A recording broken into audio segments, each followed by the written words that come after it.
Hi guys. So I'm going to be reading you a book that I wrote. It's called The Giving Reader, and the illustrations are by S.N. Meza. Giving Reader. This is Darlene. She loves to collect books. She has books in her house from her ceiling to her floor. She has books in the basement and hung on the door. She has books in her car, in the bath, and in the hall.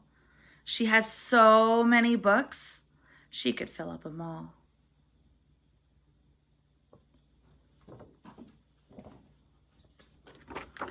Some books are thick and some books are tall.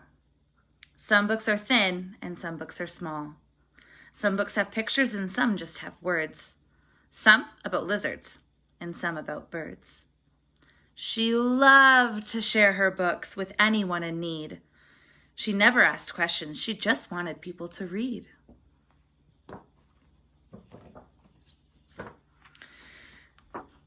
She shared her books with her family, children, and friends. She was always reading anything anyone recommends. Whenever people asked, she would lend out her books. She would say, "Oh, yes, take what you want. Come, have a look. I have so many books to fulfill all your needs. Just say what you're looking for and I'll find it with ease."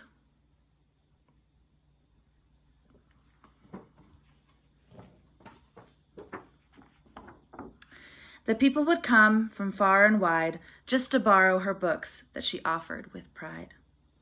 She made sure to have coffee ready so they could read in the little nooks she created while sipping in peace.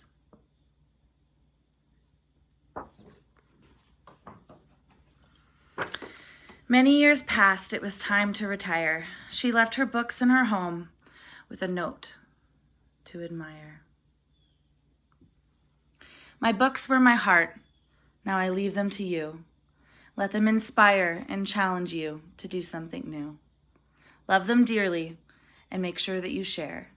Use them often and please handle with care. Love always, Mama.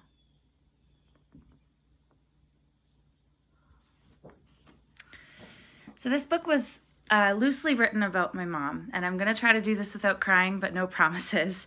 My mom loved books.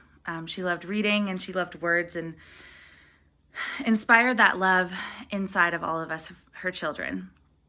She kept a dictionary in the living room at all times just so that she could have easy access to it. And she used to read to us before bed most nights. I don't want to say every night, but it was most nights. And would print coloring pages that went with the chapter book that we were reading so that we could color it the next day.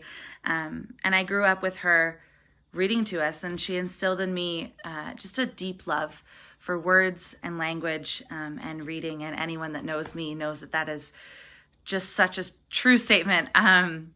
We talked about in our class for language and literacy about reading books aloud and the asking critical questions and the impact that that can have on children's lives.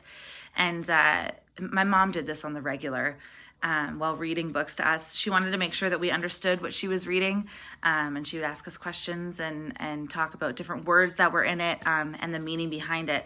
And it really shaped the way that I read things. Now I'll go in and I'll look up words, or I have a dictionary app on my phone because I want to know the meaning of things and I want to make sure that I'm understanding it. And she instilled those kind of reading skills in us just from reading aloud to us. We would often spend hours at the dinner table talking about current events or books that we were reading, all of us children together. And she instilled in us this amazing ability to debate and discuss our viewpoints on a myriad of topics. And she always encouraged us to, her saying that she used all the time was search for truth. Always search for truth.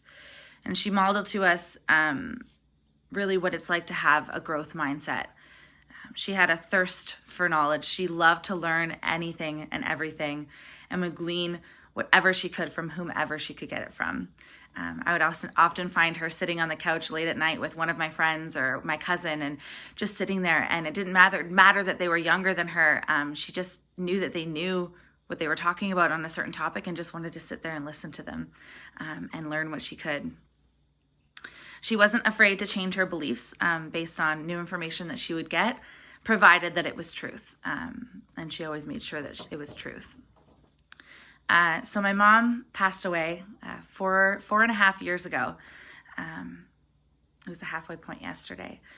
And her legacy of reading definitely lives on in every one of us, her children. We have, actually in multiple of my siblings' houses, I have some of them, my sister has some of them, my brother has some of them, Mom's books. And one day we're going to put them all together and have a Darlene's library. But even now, we allow anyone who wishes, especially those ones who used to borrow from Mom, to come and go as they please. My mom is and always will be my greatest literary influence and the foundation for my love of reading and language and learning and literacy. So thank you so much for listening, and thank you so much to everyone who's already reached out and said how much they love the book. I really appreciate that, and I hope that her love of reading can live on in everyone that she met. So thank you.